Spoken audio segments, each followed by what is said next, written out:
Le décret du président de la République signé le 10 août 2023 et qui consacre la journée du 14 août férié entraînera des congés de 2 jours en début de semaine prochaine, c'est-à-dire le 14 en question et le 15 août qui représente la fête de l'Assomption, ce qui induirait des manques à gagner importants pour le pays, tant sur le secteur public que privé.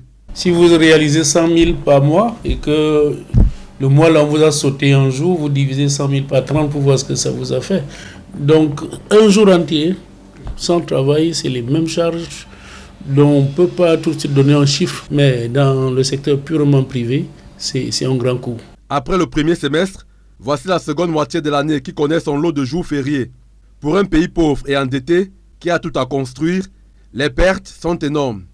Pour le docteur Flavien Elundou, chercheur en sciences politiques, l'économie du Cameroun est encore embryonnaire pour qu'on puisse se permettre autant de jours d'inactivité. Et il n'est pas seul qui défend cette thèse. Si la loi dit il peut décréter comme il peut ne pas décréter, qui décrète de moins en moins. La suppression de nombreux jours fériés dans l'année est donc fortement envisagée par ceux qui estiment que celles-ci nous font régresser d'un point de vue économique. Aujourd'hui, les pays sérieux qui ressemblent aux nôtres ont tout au plus 7 fériés. Donc, de mon point de vue, oui, on peut envisager la suppression d'un certain nombre de fériés qui, ma foi, sont inutiles pour le pays. Selon des estimations issues des études des économistes, on tournerait autour de 11 milliards de francs CFA de pertes en moyenne par jour férié au Cameroun.